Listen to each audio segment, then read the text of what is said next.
I'd like to thank you for your time and thank Dr. Blakey for asking me to come and speak, and he's not paying me. Any notes and telephone or anything like that. I'm just here to tell you what I'm Cervical and not Blakey did for me. 5 years ago, I became very sick. I didn't know why. I'd always been athletic. I'd always done what I wanted to do, work where I wanted to work, and I was running 5 corporations and farming and raising horses, and life was good, and I started getting sick. And when I mean getting sick, I started getting tired. And I started hurting everywhere. And I started getting dizzy, and I started gaining a lot of weight. And so I'm not going to call any physician's name because that would be inappropriate, but the physicians were doing the best they could. They were telling me that I was getting fat. I knew that.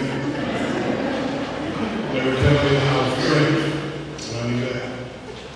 And they were telling me that I was just getting old, and I knew that. But eventually, they came to find out that my thyroid had grown about 10 times the size that it should have, and I had about 200 tumors. It was cutting off the blood flow to my brain. And I had osteoarthritis and a lot of complications from high uric acid. So I had to have a thyroid, Dr. Anthony cut it all out. He didn't realize that the extent of the growth, it had grown around my windpipe, up to my ear, down into my sternum. And so they told me I had sleep apnea. I was on CPAP, and really I was just being strangled by a huge board. And they said, "Now you just take your thyroid medicine and you'll be fine." And really, that just was not true. I started dying. I was allergic to Synthroid, and my body was just at war with itself. And the whole time, I'm friends with Dr. Baker, and he was saying, "You need an adjustment," and I was saying, "Stick it, Baker, I want to hear it." I'm not a thyroid man, you don't understand. And my heart rate is out of control. My heart rate would get up to the 200s, and I would go to the heart center, and they would keep me from breathing. And they would put me on rhythm and low pressure. The orthopedic doctors would just put steel plates and screws in my throat because I have huge osteophytes that are just restricting my windpipe. And so I would have spells, and I still have some spells where I can't get my breath. But the whole time, every time I was some episode of Dr. Baker would come to the hospital, and he'd say, "You need to have an adjustment." If I could get out of this bed, I'd tune your head. I would hear that. I need an adjustment. So you hear voices. You're going to hear lots of voices tonight. You're hearing my voice. I was hearing lots of voices. I was hearing the neurologist tell me that I needed this and I needed to take that. I had a family doctor tell me I needed to take this, I needed to take that. I had 2 shoeboxes full of medicine. The orthopedic surgeons were saying I needed steel plates and screws.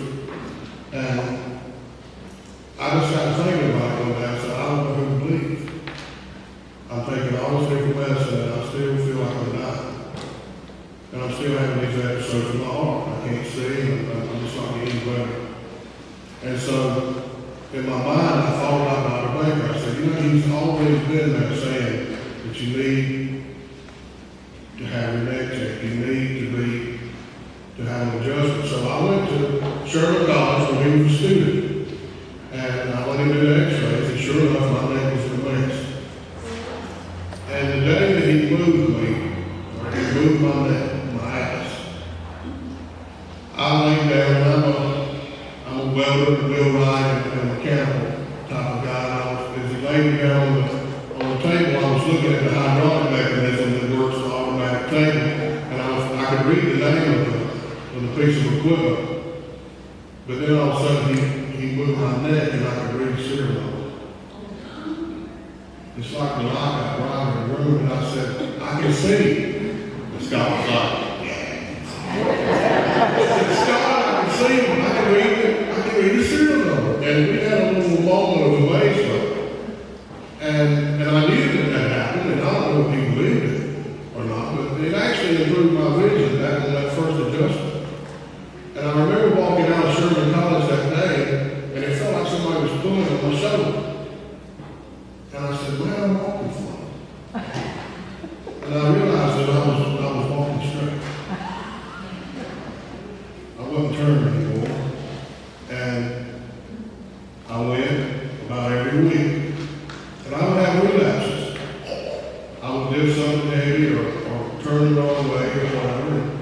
And when he would have to move me again, or he would have to adjust my ribs. But over time, I got my strength back.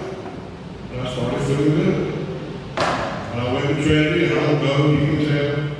I don't go as much as I should, and I love cookies. And I love to eat. I had problems. But I have my strength back now. I can throw the well with hay off, so I can go to Trinity and put about what I want to on the leg press or do a good bit of weight on the cables, and I feel great.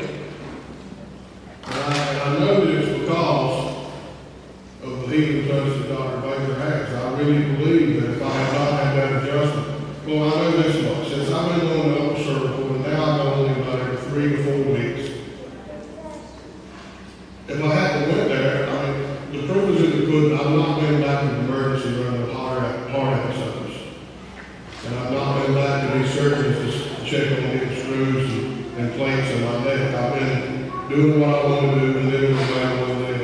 I thank you for your time, and I testify to you that if you have any doubts or if you're wondering whether or not you should try this, I would encourage you to do it because it was a game changer for me.